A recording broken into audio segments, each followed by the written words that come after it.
Hey there. It's another Jam with Me where I'm just going to discuss a few things before um, I just start singing. Press play on the internal recording of something.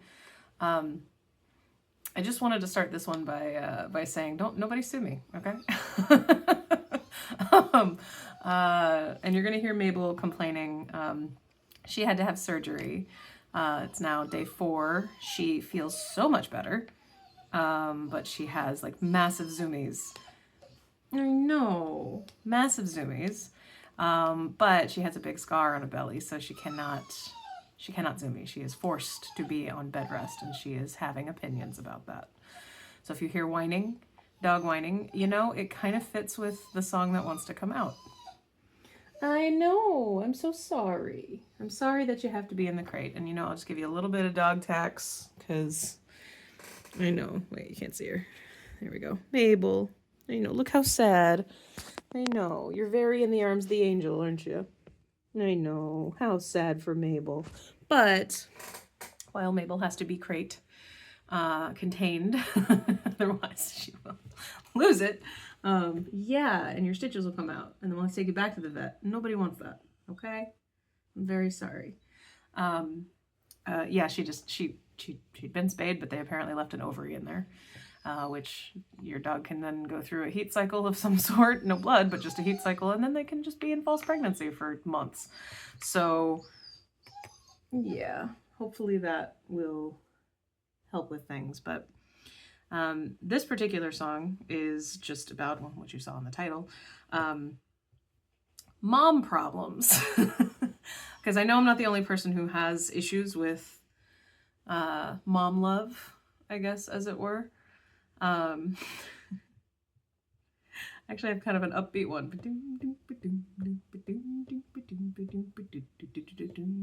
Hey there, are you a person who has some mommy issues? I'm that person too. I've got mommy issues. Dad ones too, but whatever, it's dude shit. I'm done with dude shit for now. Working on that divine feminine shit now. Yeah, had a dream last night with my mom in it. And here's the thing, I haven't talked to her in over a decade willingly. Didn't mean that I didn't bump into her, 'cause when you live in the same place, sometimes you just have to see the faces of people that you don't want to see. And here's the thing about my mom, she was a bad mom. Gonna tell y'all a little bit about that childhood. But the mom problem started for me in utero. Whoa, whoa, whoa, whoa, whoa, whoa, whoa, whoa. Kinda like they do for anybody with those mom problems. Starts in utero, and whatever you decide to do is yes, I want you or I don't. That creates a bit of a note inside of you. A song that says, okay, I'll wait for someone to grab instead and put here, 'cause you don't want me. I understand, 'cause you're 17. That was my birth mother. She got pregnant 'cause she wanted to be thrown away by her religious family. But then she had some visions. She started thinking, no, no, I'm gonna murder this child.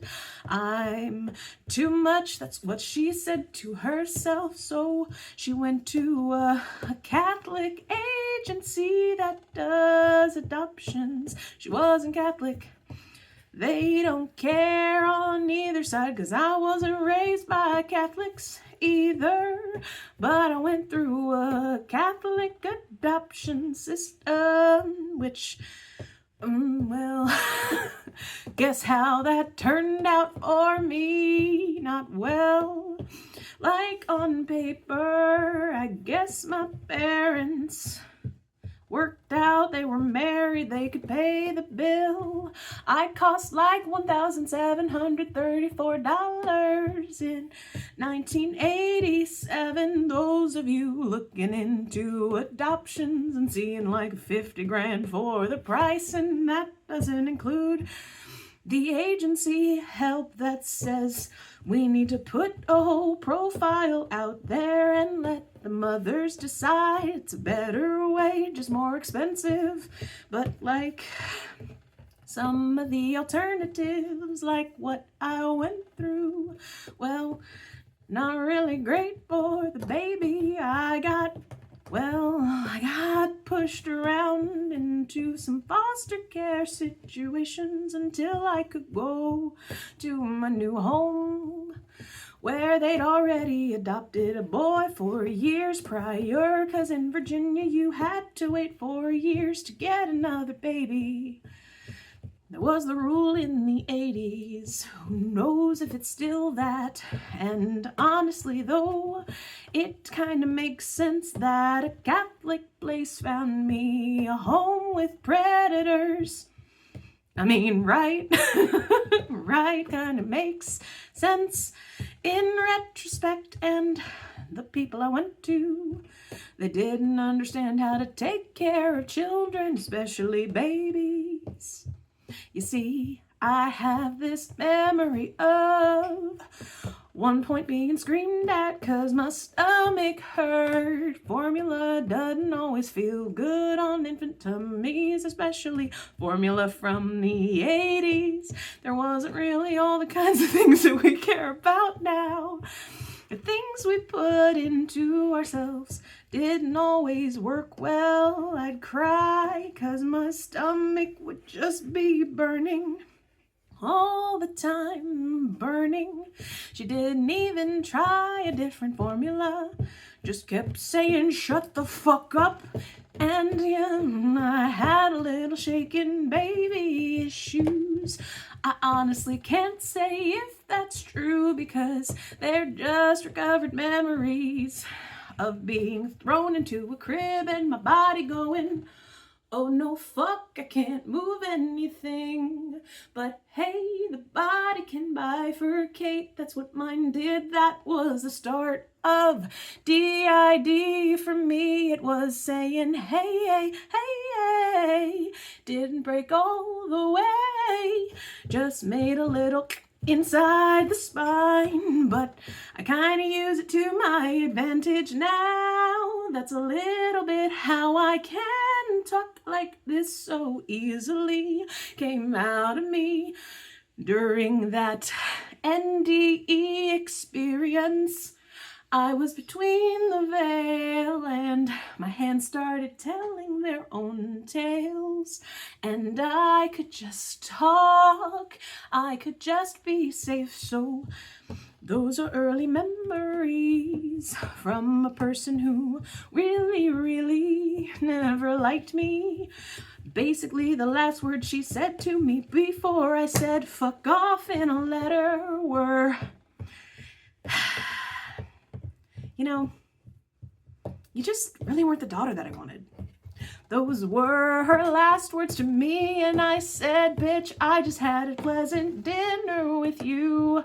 I wasn't super talkative 'cause we're low contact and you make me feel like shit every time for like 2 days before we meet up, and then I have to aftercare myself for like 3 more days. You're like a period. I cannot stand you for more than 1 time at a month, and that was too much for me. When she said that, I said, you know what, you're right. My God, thank you for saying it. Thank you for bringing it into the light. So I wrote a letter that said, I do not like you. I don't like your abuse, and since being an adult, my life's gotten infinitely better. Mathematically, I can run the numbers. Everything that I do that doesn't involve you is literally better for everything in my life. And honestly, life just kept getting so much better every year that I did not have her influence in my life. Always got better, so much better, but that doesn't heal that mother wound you have inside of you. It doesn't always matter what you do, you have to deal with your shit. You gotta face the fact that you have mommy issues, even if you did the hard thing. That ends up being way better for you, 'cause when you deal with the fact that you had a really terrible time in childhood, you try to look back and you're like, yeah, there's no good memories here. I'm sorry. I still do not like you at all. Went through an awakening. I have capacities to forgive really hard, and I do. You did the best you could do. It was bad, and like, she was raised in Philadelphia in the 40s and 50s. Like, lead poisoning's a thing, right? We know that it fucks with the brain. I mean, that wasn't the only problem going on there at all. Like, when you adopt a kid, don't tell every single person you meet this kid is your adopted daughter. Both your kids are adopted. She didn't do it so people would look at us differently, technically. She did it 'cause she needed the pat on the back from people, 'cause narcissism is also vulnerable. Lots of narcissists don't act like the people we see on the screens. Lots of narcissists just have lots of anxieties. They just force it on you as a kid. All of the anxieties she constantly had in her life, she put onto me. The soundtrack of my life was, you're gonna be hurt, you're gonna be abducted, raped, you're gonna be never happy, you're never gonna have a loving husband, never gonna be good at work, never gonna get what you want in life, everything about you is just fat, awful, and cursed. Basically, she never used the word cursed, though. It was just implied. And now when I think about her, I think about what she taught me, the red flags of narcissism in people. I can tell it not right away, that frustrates me, but I can spot it any time of day. When I do, with someone new who is giving me, I recognize the song in you, so I will play along for a little while. I'll see if this is a relationship for me, but eventually, sometimes when they have the narcissism pieces they're hiding, I can gray rock with the best of them, only give a little bit of information in a playful way. Guess what? That sets narcissists off. It sets them off to just give them a little bit of your loving self. Live your best life. They have a problem with it. Narcissists in your life have a problem with you living your best life, doing something fun, doing something joy and love-filled. 'Cause they kind of struggle with those capacity for feeling. That was the thing I always felt bad for. My mom, she definitely couldn't love. Didn't have it, don't know if she ever did.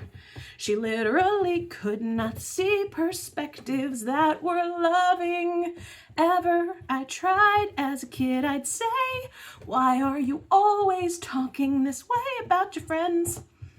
Seriously, every time we left a friend's house, it was just a bitch fest from her. On the car ride home, I had to learn from TV screens that's not really how you have friends. You don't act nice to them, then turn into a really big bitch when you're gone.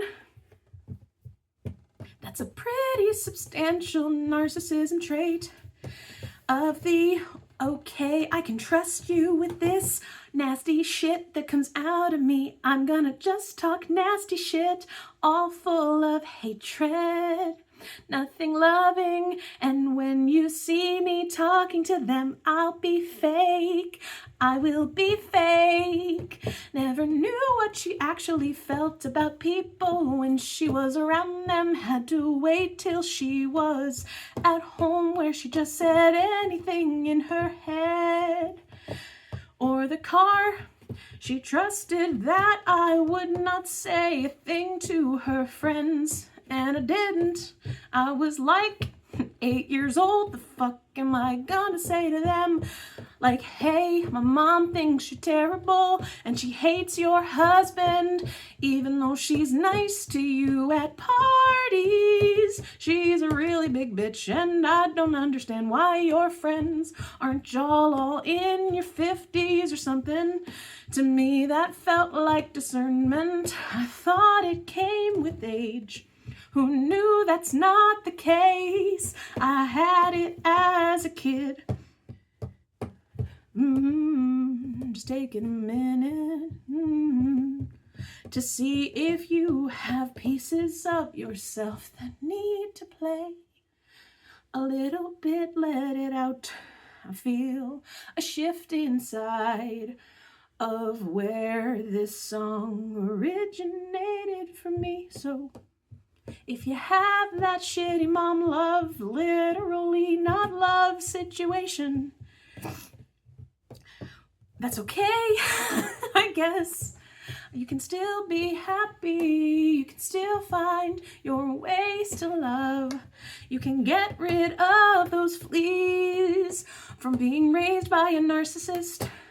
They're called fleas when you have some of the patterns of behavior in your system, a way of seeing the world, the perspectives that you take, because when you're raised by a narcissist, sometimes the literally easiest thing to do is have a little one of them inside you, have a mask on.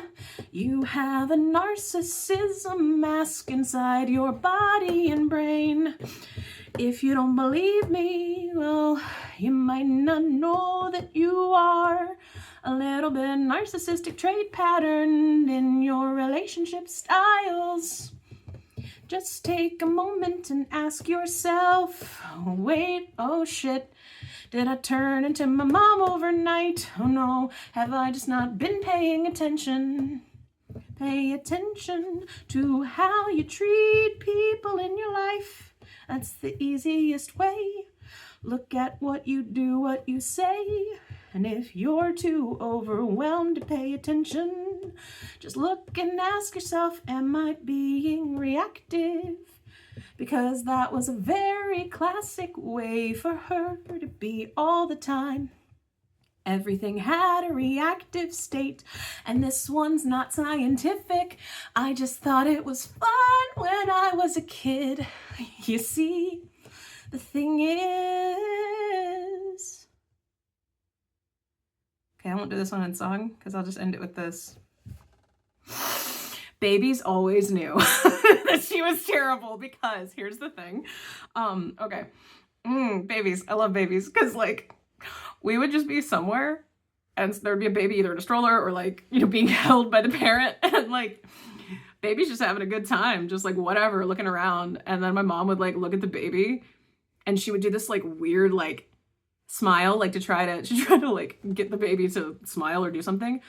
100% of the time the baby would start crying. 100% of the time. Every single time. That kid would take one look at my mom's face, go, oh, I see the demon. Like, and as a kid, I was so validated because no other adult in my life ever fucking saw it. She was very good at like pretending.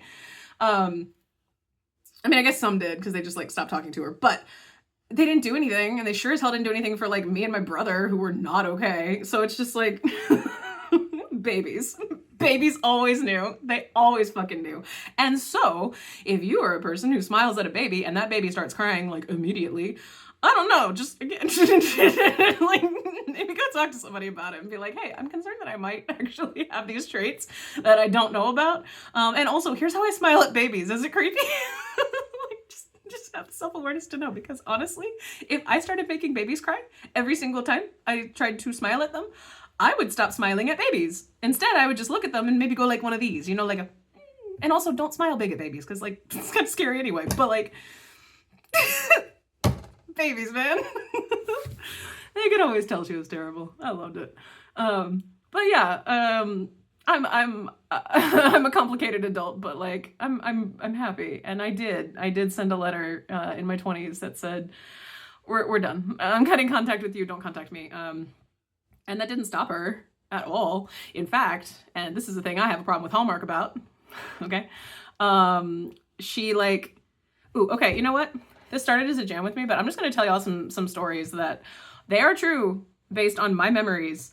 I will honestly tell you, if a lawyer tries to come up to me and be like, this is defamation of whatever, one, I haven't named her. Two, I changed my name since like she fucking named me, so fuck off. You can't find her. I'm not naming her. Like, don't fucking sue me. Also, you're a terrible parent.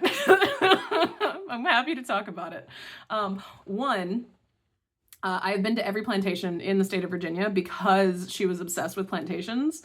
And just on weekends, she would just be like, I need to get out of this house, man. And I loved just like leaving the house, because our house sucked. I hated being in that house.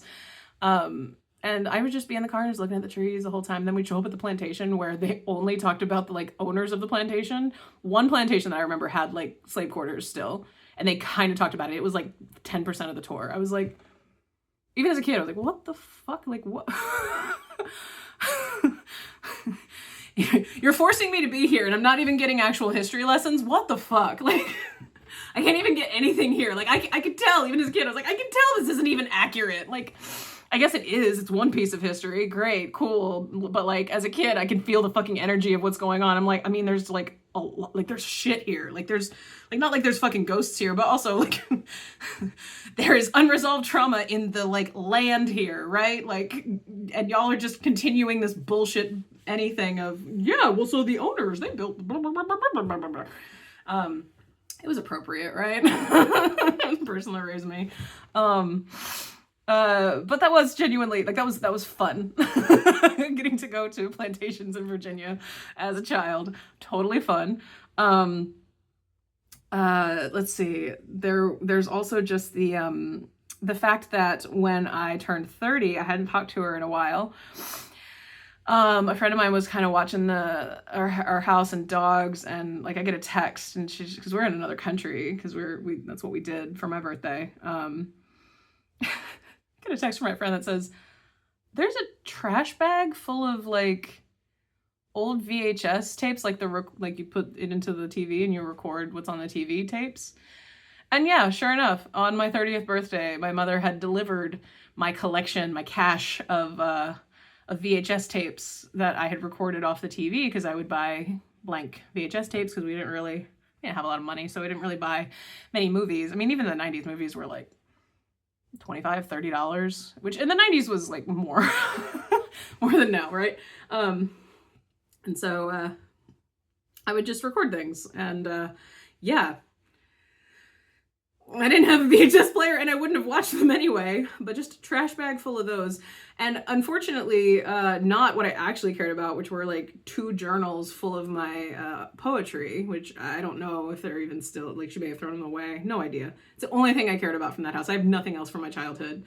Literally, I don't. I didn't keep anything from my childhood, because when I left, and and then when I left, I fucking left. But yeah, that was my 30th birthday present from her.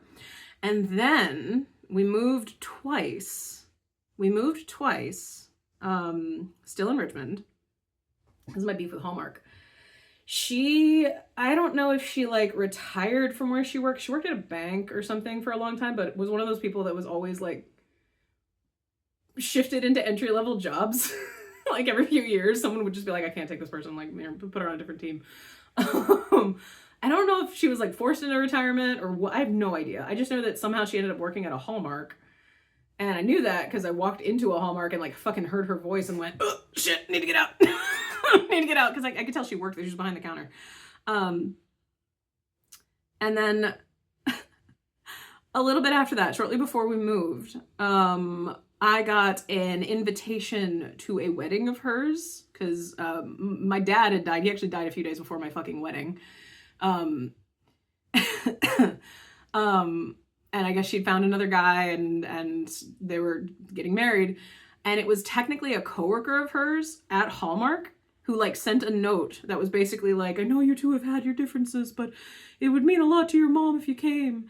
And I'm just like, Hallmark, fuck you, because I buy Hallmark ornaments and I had the like, because they give rewards, right? And we do, we every single year we go and we enjoy buying the ornaments because they're good quality, they're they're nerdy, like, they're appropriate. And in my bedroom I have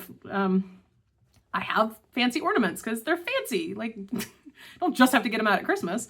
But like, an employee at fucking Hallmark looked up my address because when you have your credit card, I mean, I used to also work back office doing like credit card shit, so I know how these systems work, right? You swipe your credit card, it updates the information in their system because it's tied to the credit card stuff, and the organization itself has like an agreement with, they pay for it, right? They pay the credit card companies to get updated information because then it just keeps their system clean. They know they have generally older clients. I'm sure they don't want to have to deal with like information updates if like it updates with your credit card. And so it updated my address on their system when I just bought ornaments. I didn't go and update my address with them, but she fucking knew where I lived. Like, that's so fucked. And now I go into Hallmark, I don't give them information. I'm just like, nope, I don't want your stupid rewards. I'll keep buying your ornaments when I like them because I do. But I'm not giving you my information. And every single fucking time, y'all need to tell your employees to stop doing this shit. Every single time I get like a hard sell. It's like, are you sure? Are you sure? And it's like, the last time that happened, I literally was like, no, last time this happened, I was stalked by an employee here. So no, thank you. Like, no, thanks. No, thank you. Yeah, so that never feels good when you tell someone like we're done and then they like send you weird shit, and then like a fucking coworker of theirs sends you what honestly to me was a threatening thing. I mean, like, I get it. It was someone who didn't understand and who heard her side of the sob story or whatever. And I don't know, maybe she's changed. I mean, change happens. It's certainly a thing. That doesn't mean that I'm interested though, because even if she's like different, better, whatever, on a personality scale, we could not be further apart. And I just genuinely don't like her as a person. Like, I don't like her personality. I don't like the things that she's into. And yeah, I sure, I'm going through an awakening. I have that bright and shiny Christ consciousness, like, whoa. And I absolutely have, like, I really do have that like feeling of forgiveness, but it doesn't mean I'm not going to talk about it. And it doesn't mean I'm not going to share it. And it doesn't mean that I'm not going to, in the unfortunate event that I would ever have to like bump into her again, I'm going to do the same thing I did last time and just go, nope, I'm good. No, thank you. This has been a no, because I don't appreciate just how hard I have had to work to not only remove the programming from that bitch. Holy shit. Like, her favorite jokes when I was a child were dirty jokes. Anyone who knew me in 6th grade, I was a weird kid. I would print out jokes and put them into a binder and take them with me to school because at home, they were the only things that made my mother and like the only things that made anyone at home laugh, even though I didn't really find them funny. But they were dirty jokes. I'd print them out and it'd be like, do you find this funny? Please, someone be my friend. Because I was fucking wearing my mother's clothes because I was so fat that, according to her, we're basically the same size. I'm not buying you new clothes. And so I would have to wear things like t-shirts with big rhinestone patterns on the front with shoulder pads. Because she bought most of her clothes in the 70s and the 80s and did not purchase new ones. At least not new ones that I could then wear. I got rightfully like, most kids were fine, but a few kids were just like, that's what you choose to wear? And I'm like, It's comfortable. I don't know what to tell you. I don't really have like many selections of things here. Until I started like earning income, which, you know, when you're 11, you start babysitting. Yeah. Then you buy your own clothes and you're like, oh, okay, my style is jeans, t-shirt, hoodie. And that's what it's been ever since.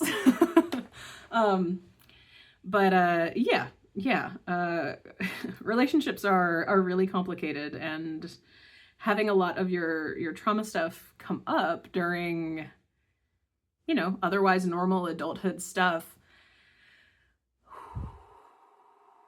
you kind of never know what's going to come out with it. You know, you kind of never know if there's some unresolved things that you haven't really dealt with just yourself. You don't have to resolve them with the other person. But you still do have to resolve them. You do still have to bring them up. You have to bring them out, and you have to just have them see the light of day, even if it's just for yourself. And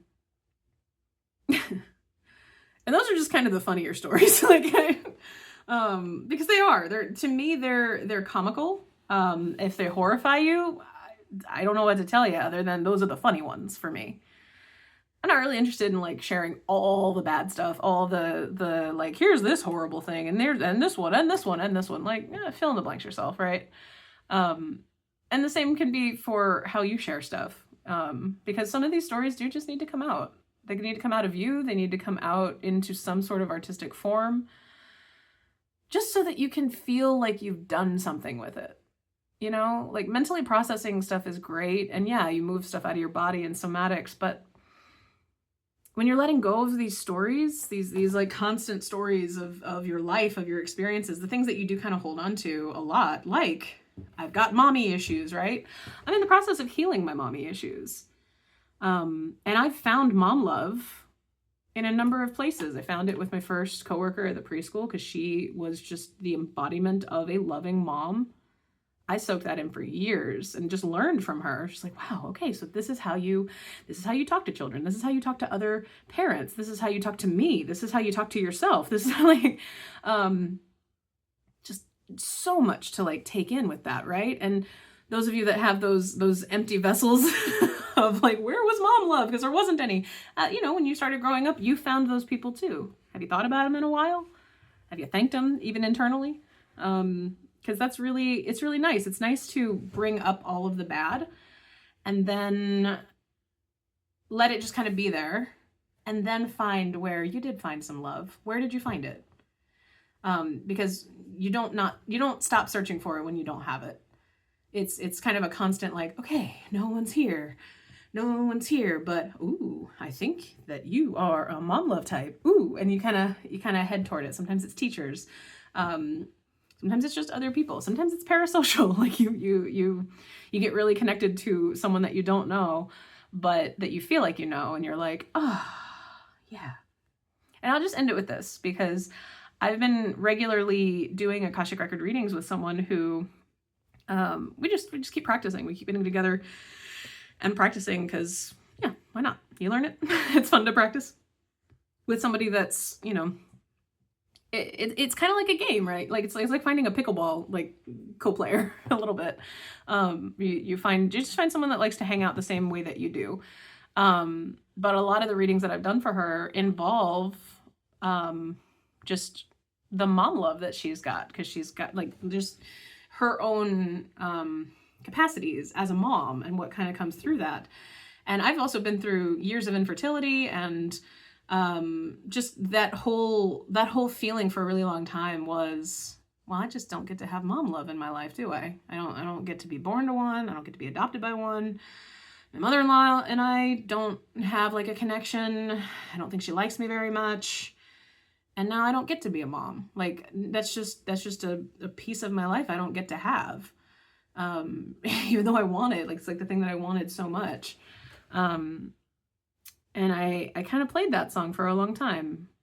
Just I guess I just don't get it. So, you know, rain cloud, I guess I just don't get to have mom love. And yeah, for a while, really didn't. And now I'm sort of attempting to get at least one level of mom love back online for myself in sort of the mom love and friend. And I say that because the friend that I've been practicing the Akashic Records readings with, she is coded to me, like internally in sort of the like compartments that we put people in, right? As friend and, I mean, a number of things, but friend and mom love, because I've been reading her mom love Akashic records. She has questions about family and just all of that kind of comes through. And it's almost like it helped me in my own quest with my mother-in-law to put friend and mom together inside of my own brain and body system to attach here, but with the person that I want it to be with, which is Kathy. Patreon.com/HeyKathy if you want to see how that's going. Just me to her. It's one directional right now, but it's me trying to give her my brand of meanness to prepare her for us coming home, and just a little bit of a channeled message love, because when I'm on camera and I'm on screen, I'm channeling, even if I'm not using light language or singing, which I don't to her yet. I probably will. She's gonna see me sing, but yeah. And I've talked to so many women who had a similar kind of life story of, yeah, the mom in my life was not not what I wanted. You know, at least when you look back, right? And then while we're talking, it usually really does come around to, and I recognize that I had this person eventually, not maybe in childhood, but eventually. And if you're anything like we were, dissociative identity disorder, we created the love. We had an internal mom. Her name was Patricia. Made her because we needed her, basically. And there are some of those like mom love aspects inside of, I think, all of us that we may or may not tap into. Might not tap into them because they come with memories of other mom, right? Like you have your own mom love and then you got that bitch over there.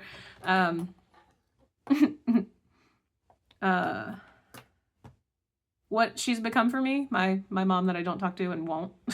No, I just won't. Fuck it. I'm not dealing with it. But I'm kind of like tuning in, I'm checking, I'm like, that's fine, right? Like conscious choice. They're like, of course. Like, you don't have to deal with people you don't want to deal with. You might bump into them, but you can make your choices. You do not have to engage. And maybe I will, I don't know. But just being able to center those feelings and allow them to coexist while I keep kind of searching that like level of what else gets coded there really does allow me to bring forward the support and the help that did eventually come. It didn't come in childhood. That does suck. It didn't come. I didn't have a teacher. I didn't have I really didn't until I hit like late teenagedom and adulthood, because I was wearing a narcissism mask all the time of that abusive mother and father, because it was the easiest way to stay. It was the easiest way to tune in to what their central nervous systems were doing, so that I could always be not where an explosion was about to occur, right? Some sort of fight, some sort of throwing things, screaming, physical assaults. Like when you wear the mask, you know, you're basically always listening in to where they are at any given time, and you can just kind of make yourself scarce, right? That's what I did.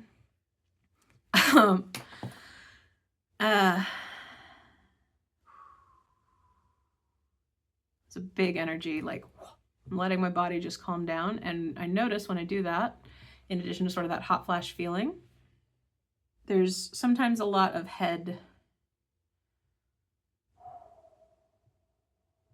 that comes out. And yeah, you notice how fast I start talking.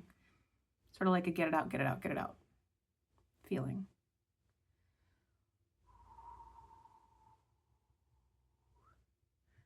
So the next time that you need to just get out some of that frustration and anger about the stories of your life, I'm turning some of the stories of my life and my lived experience into conversational, parasocial YouTube videos that are also an opportunity for anyone watching to play, sing along with me as I make my own life musical. and I'll eventually turn that music into something else. My video game mostly, but this is just life musical. That's what all my jam with me's are.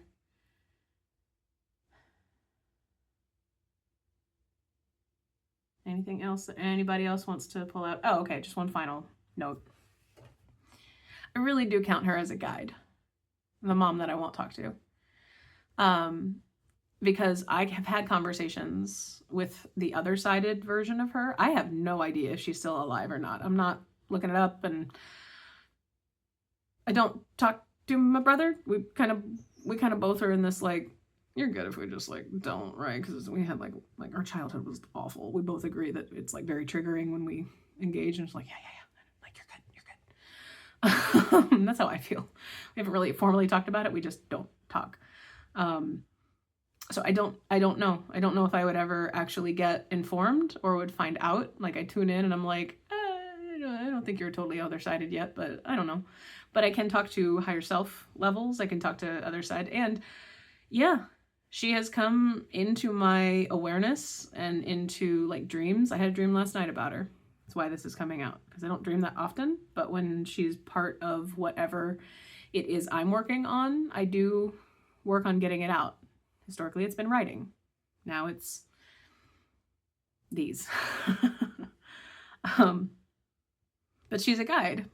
And so far, she has done a really effective job at sort of pointing out traits and characteristics in new friends, new people that I'm kind of in the process of pulling in. But I'm in a very transitionary period in my life where a lot of stuff is up in the air. I don't really have answers. I have direction, but I don't really have confirmation that the direction I'm going in is sustainable or will be correct. We're planning on moving again, even though we just moved. So like a lot of things are just kind of like in flux, and that's not a great time to build new friendships. It's not a good time to build new connections.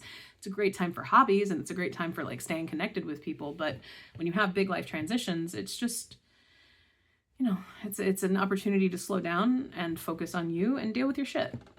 Deal with your shit, then you're a much better friend going forward. But along the way, you know, I am very capable of making friends very quickly. And some of those folks, I didn't really notice some of the patterns right away. And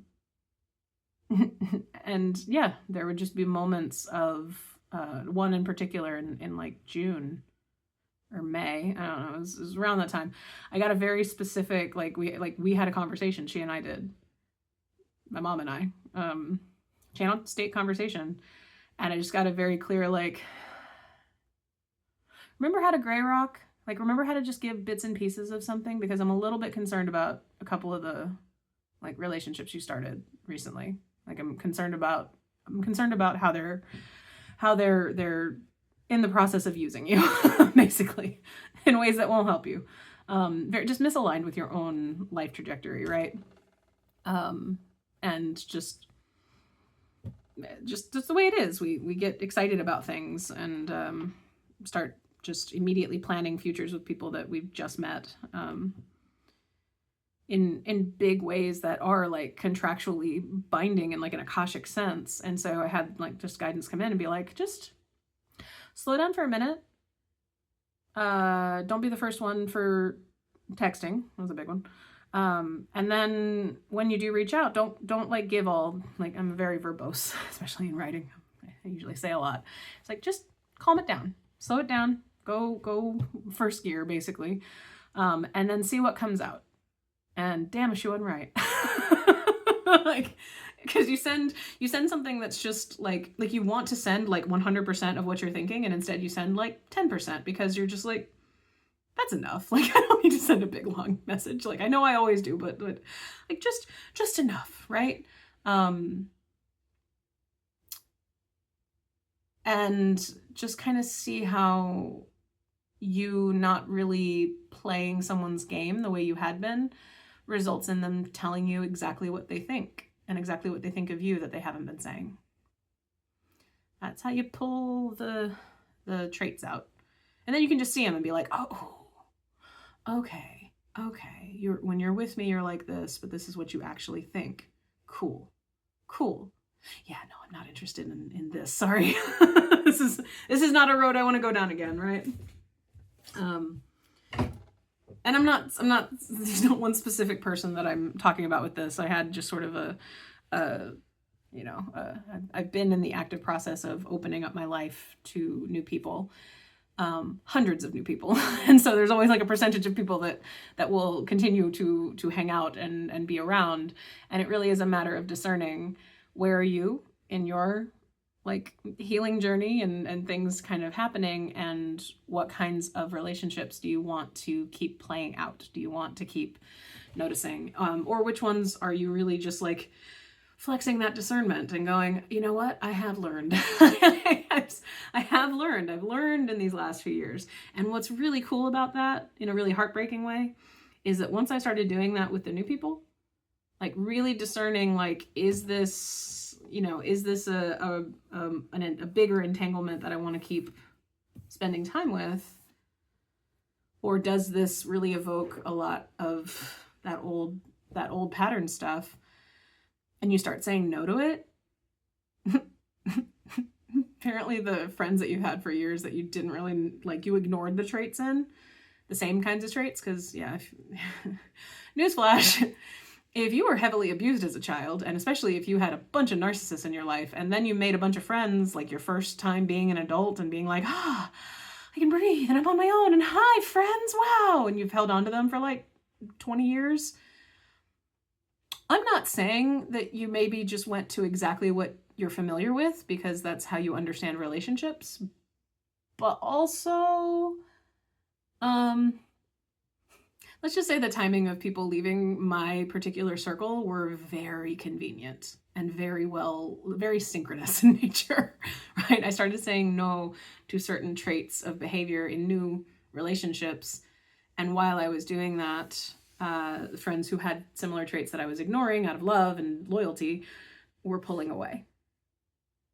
And having more conversations behind my back about things I wasn't doing that they thought I was doing. And then, you trigger somebody who has old spiritual trauma that they're not dealing with simply by showing them that you made an oracle deck. You trigger them so badly that they show you exactly what they think of you. Which is so helpful. Like, I really do appreciate when people are just honest. Especially when it comes to relationships, right? Like, if you leave that relationship every time and you feel like you hated it, like if after you spend time with friends, you want to go complain to somebody about it, oh honey, those aren't your friends. Those are people that you're repeating patterns with. Even if you don't do it, if you just have that feeling of like, ugh, that was unpleasant. Why did we do that? Why did I spend time with that person? It didn't feel good. Yeah. Anyway, this has been Charlie Lets It Out and encourages you to do the same. I hope you have a good rest of whatever your day entails. And if it involves pulling up some trauma and just sort of sitting with your shit, I hope that what you make feels at least interesting and get you to a place where you can laugh about something. It'll shift the energy for you. And if you can't do that, go find something that's funny. Like, get it out and then like go move your body. Go do physical exercise. Go let your body take care of some of the memories you've now pulled up and like identified. And now they're all encoded in electrical impulse stuff in your cells.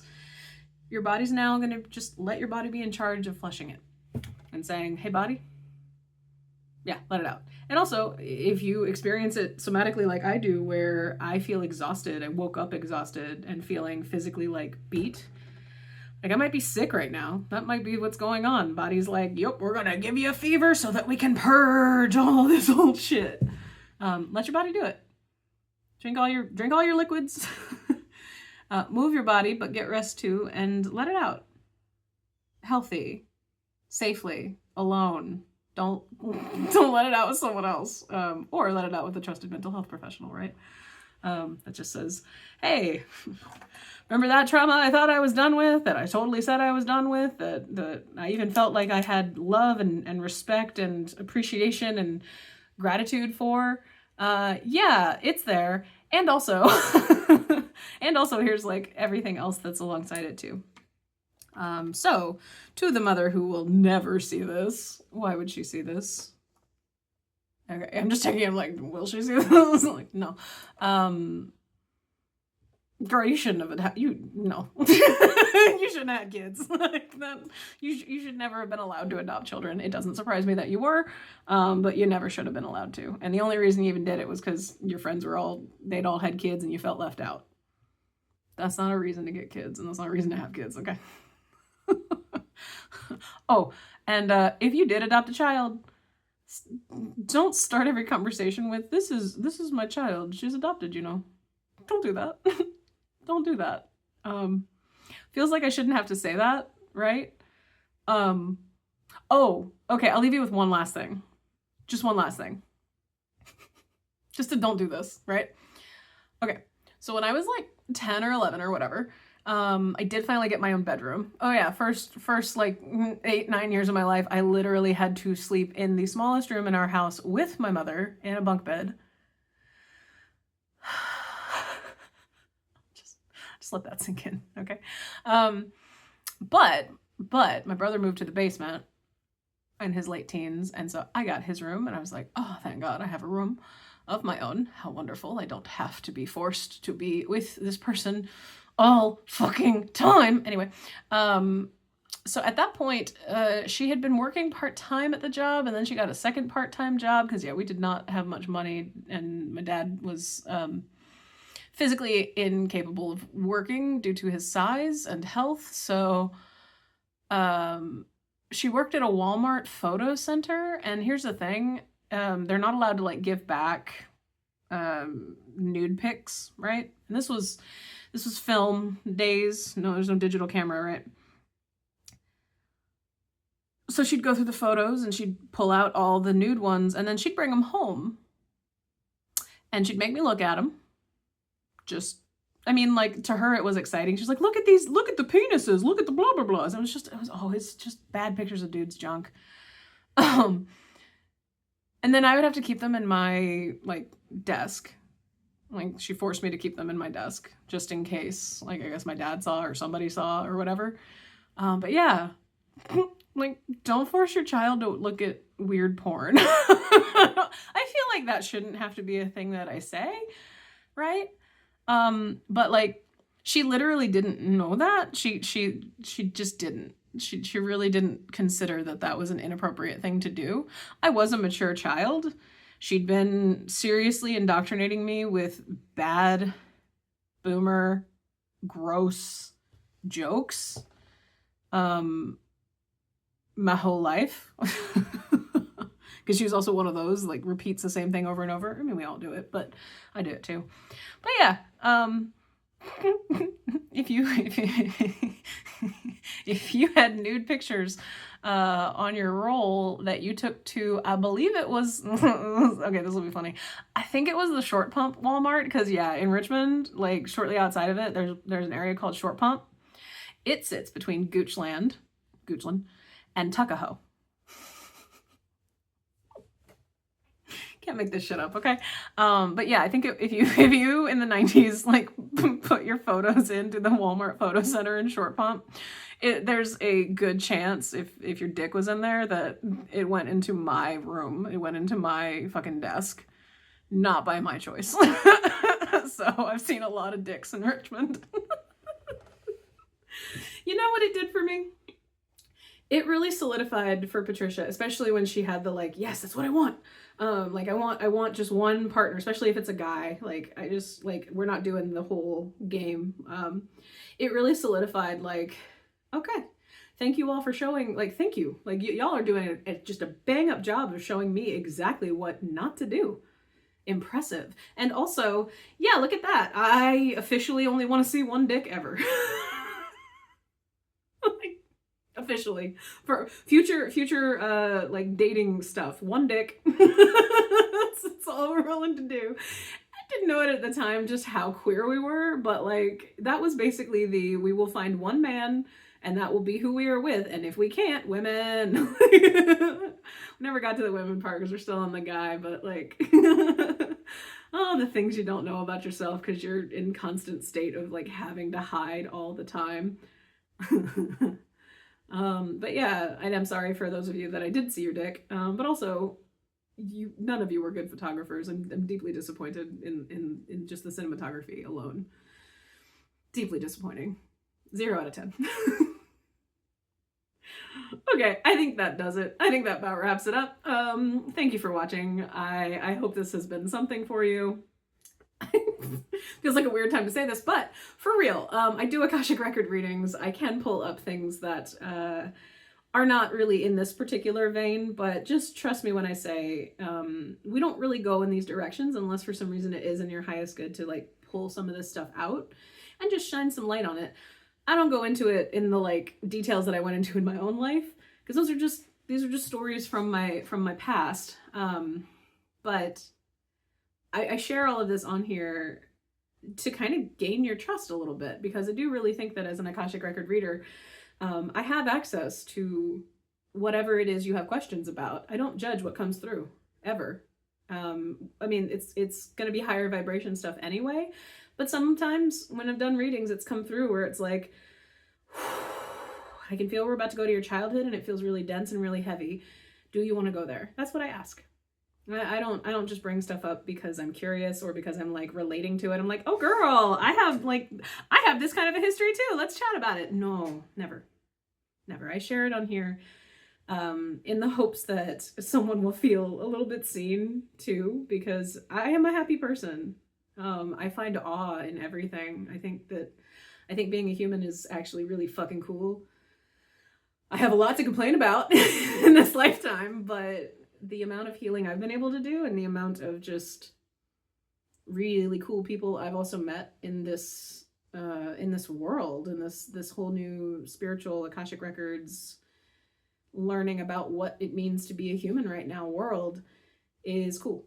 Not saying it like makes it worth it, no, but the choices that I've made, especially since I started having my own autonomy, have always led me in the direction of love every time. Floundered a bit, definitely gotten hurting by people, been hurting by people, definitely been hurt a lot, but resilience and mental flexibility are extremely valuable, and they're extremely, they're not really seen all that often, and they're definitely not centered as like, hey, by the way, you have this capacity within you. You have the capacity to pull these stories out and not have them just overwhelm you. And you also have the capacity to make choices in your life about what you want to do with them, including forgiveness and also being like this. Like double-fisted, right? Like, no. No to you, asshole. Like, no, if you really want to build some bridge back, like, I can't really tell you how much work you're going to have to do, but I don't know. I can honestly tell you, I don't know. I don't think there's anything that would make me willingly have a conversation with people that I don't want to talk to. It's my life, right? I don't even know how much longer I'm going to be here, so fuck it. I want to enjoy it. And that starts with who I let in. It served me very well. And I recommend it for folks who really are at that ledge where they're like, the days leading up to meeting with you and then the days afterwards are the worst days of my lived experience every single time it happens. Cutting contact worked really well for me. Doesn't mean that it's without boundary violations, but sometimes discernment is just a practice, right? An ongoing, never-ending, oh, if only you had the capacity to actually, like, make a reality thing happen and so somebody would leave you the fuck alone. Yeah. And seriously, Hallmark, fuck you. I'm sorry. I'm sure y'all didn't do anything, but like,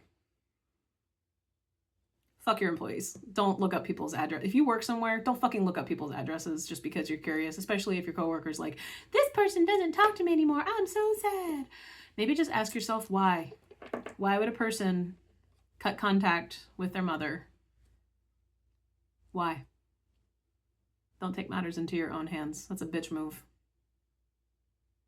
And could be dangerous. You don't know that person. So don't do that. Okay? Finally gonna say goodbye. Oh, these southern goodbyes. Okay. Bye. And truly, love you.